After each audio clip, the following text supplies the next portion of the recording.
Ауғанстанның оттасуында кеңес әскерлерінің ауған жерінен шығарылғанына 35 жыл. Осыған орай бейнелеу өнері мұражайында ерлік сабақтар өтуде.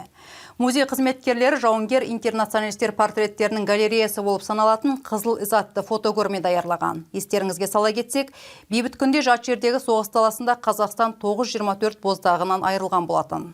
Кеңес әскерлерінің Ауғанстан жерінен шығарылғанына биыл 35 жыл. Бейбіт күнде болған соғыс бірнеше қазақстандық жауынгер интернационалистің өмірін қиып, талай сарбаздың сол аймақтан кемтар болып оралуына себеп болды. Ауған жерінен сау келсе де әскери борышын өтеуде көрген қарулы қақтығысы салдарынан денсаулықтарына зиян залал келтіргені қаншама. Қалай дегенмен өрімдей жас азаматтарымыздың ауған жерінде өлімді көріп, қаншамасының аман оралмауы қасіретті оқиға. Музейде өткізіліп жатқан Ауғанстанның оттасуында атты ерлік сабақтарында жауынгер интернационалистердің көргені, тағдыры, тауқыметі жайында айтылуда. Бұл кездесуге ауған соғысы батырлары шақырылған. На мероприятии мы подготовили фотовыставку под названием. Бұл кездесуде біз Қызыл із атты фотокөрмені дайындадық. Фотокөрменің авторы және режиссері Дәулет Әбдірахманов. Көрме ауған жауынгерлерінің заманауи портреттерінің галереясы десе болады. Фотокөрмеде екі кезең көрініс тапқан. Бұл ауған соғысы болған 80-ші жылдар мен қазіргі уақыт, яки әр жауынгердің тағдыры бір арнаға біріктірілген екі уақыт кезеңі.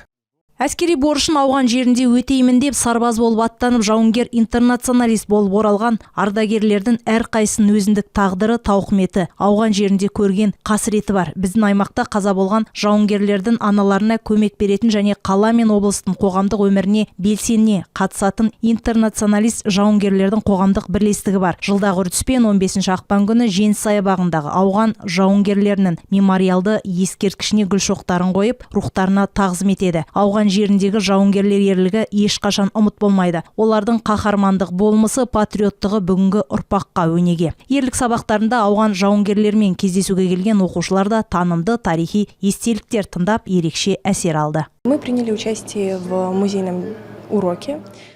Біз кеңес әскерлерінің ауған жерінен шығарылған күніне орай өткізілген ерлік сабақтарына қатыстық. Бұл кездесуде сол кездегі тарихи оқиғалар туралы көбірек мағлұмат алдық. Біздің жерлес жауынгерлеріміздің ерлігі, өжеттігі туралы естіп білдік. Кездесуде сол ауған жеріндегі соғысқа қатысқан ардагерлер өздерінің естеліктерімен бөлісіп, оқиғаның қалай болғанын баяндап берді. Соларды тыңдай отырып, бүкіл әлемде бейбітшілікті сақтау қаншалықты маңызды екенін одан әрі түсінгендейміз.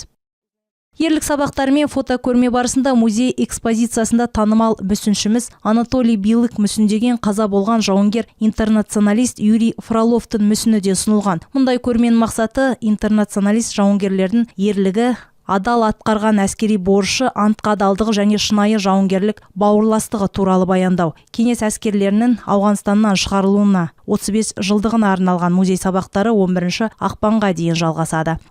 Бақыт Күлматуова, Зулхарна Исмахаев, Николай Шевелев, 5-ші арна.